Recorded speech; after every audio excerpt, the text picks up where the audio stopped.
Look out for the temptation to build a causal narrative around correlated variables. The only exception being that the data researchers specifically designed the data collection and analysis around finding a causal relationship. P-hacking is the process of testing multiple patterns in data until a statistically significant p-value was spot. For instance, an article proclaims, people who drink too much coffee have an increased risk of stomach cancer. The result is statistically significant at the 0.05 significance level. It would be less worrying if it was later discovered researchers also explored correlations between coffee consumption and brain cancer, bladder cancer, breast cancer, lung cancer, or any of the 100 types of cancer. By sheer coincidence, 5 of these would show a statistically significant p-value, even if no relationship existed. Models are simplified versions of reality. The model uses what we know to help us predict what we don't. Overfitting a model is in fact forging the model to memorize the scenarios defined by the training data rather than learning from the training data to make predictions about the unknown. When a model seems to perform well on data it's seen before but can't predict new observations, an overfit likely happens. Overfitting can be prevented by splitting the data into training and test sets. Make the model learn from the training set and see how well the model predicts on the test set. Models only know the data they were trained on. The pitfall is using a non-representative sample to train a machine learning model. Survivorship bias is a logical error of concentrating on people or things that made it past some selection process and overlooking those that did not, typically because of their lack of visibility. A classic and well-known example of survivorship bias is that of statistician Abraham Wald, who attempted to minimize losses to the Allied bomber fleet during World War II. Planes that survived nasty dog fights would return with serious damage and bullet holes to their wings. The original idea was to reinforce planes where this damage was pervasive. However, it occurred to Wald that this reflected a survivorship bias. In fact, they were learning from the planes that returned, but what about those that did not? What does the damage pattern say about them? Wald, however, deliberated to armor the sections where the returned planes had the least damage. Why? Because planes hit in those areas never made it home.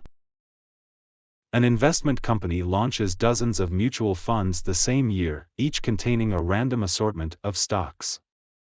If a fund fails to beat its performance benchmark in a certain time frame, it's silently discontinued. Years later only the top-performing mutual funds, the survivors, remain, with an impressive return to boot. Customers came along and were impressed by data advertising the year-over-year market-beating performance of the company's funds. This will bias the company's performance upwards, making customers believe the company has expert stock pickers. Regression to the mean. A phenomenon whereby extreme values of random events are often followed by not-so-extreme values. Originally coined the regression towards mediocrity in 1886 by Sir Francis Galton, who noticed tall parents' children were not as tall as them and short parents' children were not as short. Galton noticed that there is a natural, underlying stability in the height of humans and their offspring. Regression to the mean has broader implications in inference. If data researchers do not take a holistic, bird's-eye view of all available data, certain observations can feel extreme. The bias then is to act on these extreme events, not considering that a more predictable event is on the horizon. The lesson to learn is, don't put faith in outliers. Luck, good or bad, won't last forever. Simpson's paradox. A potentially disastrous pitfall with observational data. Here is a 1986 study on 2 different types of surgical techniques to remove kidney stones. A review of medical records showed that a new, minimally invasive procedure for kidney stone removal had a higher success rate than the traditional procedure. The result was proved statistically significant and conclusive. A further review of the data showed the result is reversed when broken down into kidney stone size. The traditional procedure had higher success rates on both patients with small kidney stones and on patients with large stones. It's because the newer procedure was tested on many patients with small kidney stones, while the traditional procedure was primarily used on the patients with larger kidney stones. Even though the traditional procedure performed better on small kidney stones, the new procedure was performed on a lot more patients with an 87% success rate. The new procedure's overall success rate, then, is weighted more toward 87%. The overall success rate for the traditional procedure was weighted more toward the success rate of patients with large kidney stones. The new procedure performed worse on this group, but it was on too few patients to move the needle of its overall success rate. The best way to mitigate the risk for Simpson's paradox is by randomly split observations into each treatment group to avoid any confounding. Confirmation bias happens when data and results are interpreted in a way that confirms one's already held beliefs, while conflicting evidence that doesn't align with prior beliefs is cast aside as moot. The bias leads us to tend to accept information that backs up our previously held beliefs, and reject or completely tuned out information that challenges those beliefs. Sometimes data researchers are asked to find evidence that executives are making the right moves that may have already been made before much data was analyzed. Data researchers should strive to rise above any confirmation bias and report findings truthfully. If not, they could succumb to a confirmation bias apparatus used to justify decisions rather than as a proper analyst designated to understand all decisions available. Effort bias is the desire to keep going when vast amounts of time, money, resources, and effort have been sunk into a project.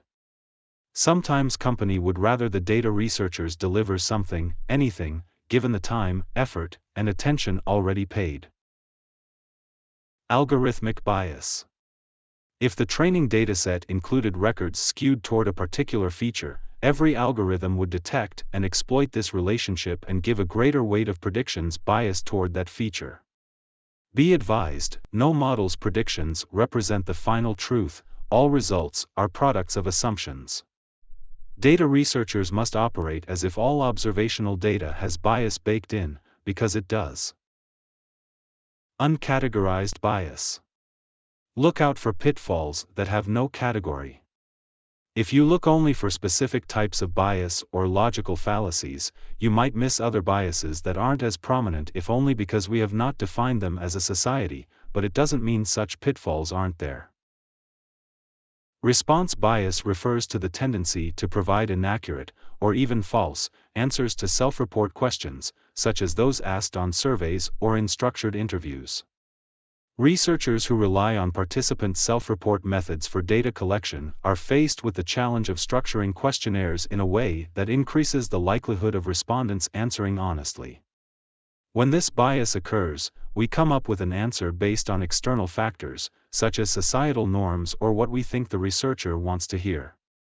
Response bias can occur for a variety of reasons: social desirability bias, demand characteristics, acquiescence bias, extreme responding.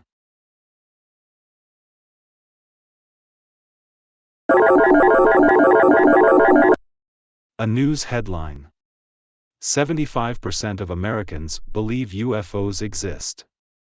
If the conclusion was drawn from a survey sampled from 200 tourists at the International UFO Museum and Research Center in Roswell, New Mexico, the statistic, 75%, is not trustworthy, because biased sample, people visiting Roswell would be much more likely to believe in UFO than the general public. Small sample size, inferring what millions people think based on 200 people introduces much variance. Unsound assumption: the museum is an international attraction, so that not everyone participated in the survey is an American.